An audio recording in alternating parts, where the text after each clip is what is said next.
Cette vidéo vous montre comment renseigner les données pour l'objectif C sur la plateforme du Sendai Framework Monitor. L'objectif C est de réduire d'ici à 2030 les pertes économiques directes dues aux catastrophes en proportion du produit intérieur brut, PIB, mondial. Il concerne les pertes économiques qui touchent le secteur agricole, les biens de production, le secteur du logement, les infrastructures essentielles et le patrimoine culturel. L'objectif C nécessite des données de nombreuses sources différentes, de secteurs comme la santé, l'éducation, l'agriculture et la culture. De ce fait, il est important d'avoir établi ou d'établir des contacts au sein d'autres ministères et agences du gouvernement qui collectent les données dont votre pays aura besoin pour l'objectif C. Vous pouvez aussi avoir besoin de l'appui de certaines organisations des Nations Unies concernées par ces questions, comme l'Organisation pour l'alimentation et l'agriculture dans votre pays pour certains des indicateurs relatifs aux dommages des terres cultivées. Ces partenaires sont prêts à vous assister si vous le souhaitez. Il est important de noter la différence dans la terminologie entre pertes économiques directes et indirectes, puisque seules les pertes économiques directes sont prises en compte pour cet objectif. Les pertes économiques directes sont la valeur monétaire de la destruction totale ou partielle des biens matériels dans la zone touchée. Les pertes directes surviennent généralement pendant l'événement ou juste après celui-ci et sont souvent évaluées après l'événement afin d'estimer les coûts de relèvement et le montant des indemnités d'assurance. Les pertes économiques indirectes sont une baisse de la valeur ajoutée économique, résultant d'une perte économique directe ou des impacts humains et environnementaux, et inclut, parmi d'autres, des impacts une baisse des revenus dus à l'interruption de l'activité ou une hausse de la dette publique. Veuillez vous référer au recueil de notes techniques pour plus de définitions et la terminologie dédiée. Compte tenu des différences importantes entre les processus de collecte de données dans le monde, le rapport de l'OIEWG note que les pays peuvent choisir d'utiliser une méthodologie nationale ou d'autres méthodes de mesure et de calcul, en dehors de celles présentées dans le recueil de notes techniques. Cependant, les méthodologies utilisées doivent rester constantes pendant toute la durée de l'exercice. Avant de commencer la saisie, vérifiez que vous avez sélectionné l'année correcte de référence. L'année de référence est l'année pour laquelle les données ont été collectées, et non l'année lors de laquelle les données sont saisies dans le système. Par exemple, si vous entrez les données collectées de l'année calendaire 2017, pour le cycle de rapport 2018. L'année de référence à sélectionner est 2017.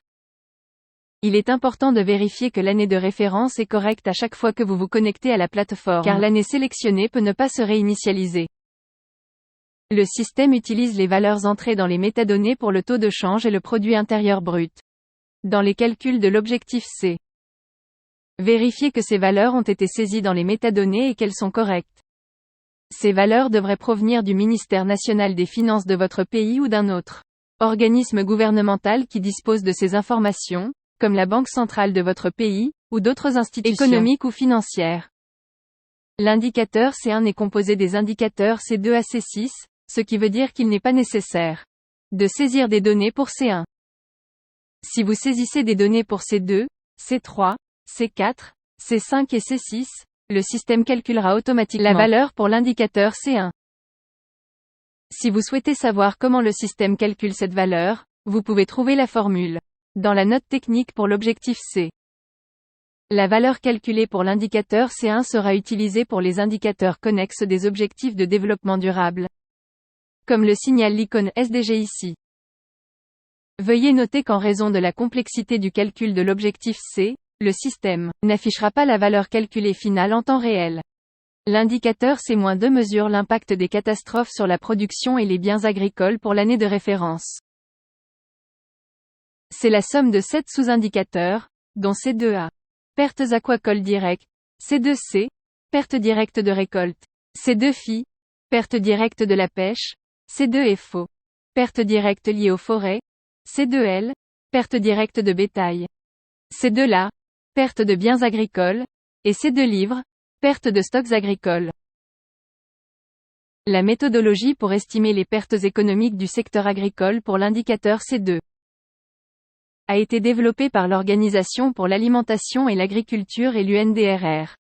Nous recommandons de collaborer avec le ministère de l'Agriculture de votre pays pour renseigner l'indicateur C2, en termes de collecte et de renseignement des données, et d'impliquer également les agences onusiennes pertinentes, comme la FAO pour vous prêter assistance. Afin de commencer à renseigner C2, sélectionnez une option de saisie des données. La première option, entrer la valeur monétaire et la surface en hectares manuellement, suppose de disposer des données sur l'évaluation économique des pertes directes collectées dans votre pays. Si vous avez choisi l'option d'entrer la valeur monétaire, saisissez la valeur monétaire dans votre unité de monnaie locale, LCU, dans cette case, et le système fera la conversion en dollars, USD, sur la base du taux de change indiqué dans les métadonnées. La seconde option, où le système calcule la valeur monétaire, est recommandée si vous n'avez que des données sur les dommages matériels. Par exemple, si vous n'avez que le nombre d'hectares de cultures endommagées ou détruits, le nombre d'animaux perdus ou le nombre d'hectares de production aquacole touchés, choisissez cette option et le système calculera une estimation des pertes économiques correspondantes. Si vous avez sélectionné l'option 2 pour la saisie des données, entrez le nombre d'hectares de cultures endommagées ou détruits par les catastrophes ainsi que le total, incluant endommagés et détruits, pour ces deux C. Il est important de noter que les calculs pour la valeur monétaire ne seront pas immédiatement reflétés sur la plateforme SFM. La désagrégation pour C2C est optionnelle mais encouragée. Votre coordinateur pays devra configurer la désagrégation pour les différents types de votre pays, dans désagrégation des métadonnées plus grands que cultures agricoles. Nous vous recommandons d'utiliser les catégories de désagrégation préexistantes, ce qui intégrera les données extraites de la base de données de la FAO. Par exemple, en cliquant sur SELECTIONNER les cultures agricoles, apparaît et vous permet de choisir le type de culture pour la désagrégation. Après avoir sélectionné les cultures présentes dans votre pays, le système ajoute automatiquement des informations sur la taille moyenne, l'unité de l'élément, l'unité de mesure, le nombre de travailleurs, des informations sur l'équipement et le taux moyen de dommages pour chaque culture. Ces informations sont fondées sur des calculs effectués par d'autres sources et sont suffisantes dans ce contexte. Vous pouvez choisir d'entrer manuellement un type de culture, si une culture que vous recherchez n'est pas disponible dans la liste prédéterminée. Cependant, veuillez noter qu'il vous faudra fournir toutes ces informations pour que le système puisse calculer les pertes pour cette culture. Tous les types de cultures sélectionnés dans le paramétrage de la désagrégation s'afficheront dans la liste de désagrégation pour C2C, et vous pourrez saisir ici le nombre d'hectares endommagés, détruits, et leur total, pour chaque type de culture. Vous pouvez poursuivre la désagrégation des pertes de culture par type d'aléa et par géographie. Pour plus d'informations sur la configuration initiale de la plateforme, veuillez vous référer au module 3. C2L comptabilise les pertes en bétail attribuées aux catastrophes.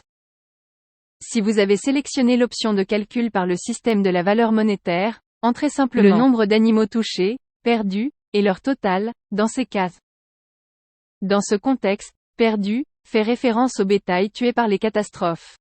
De même, la désagrégation par type de bétail est encouragée. Votre coordinateur pays devrait ajouter les catégories de désagrégation pour les types pertinents de bétail dans la configuration de la plateforme. Vous pourrez ensuite saisir le nombre d'animaux affectés, perdus, et leur total, pour chaque type de bétail. Le renseignement des données pour les sous-secteurs des forêts, C2FO, suit la même méthode, C2A, entrez le nombre d'hectares ou d'autres unités endommagées, détruits et leur total, dans les cases pour chaque sous-indicateur. La désagrégation pour chacun de ces sous-indicateurs est recommandée. C2LB, les pertes de stocks agricoles, correspond aux dommages à la production de tous les secteurs agricoles.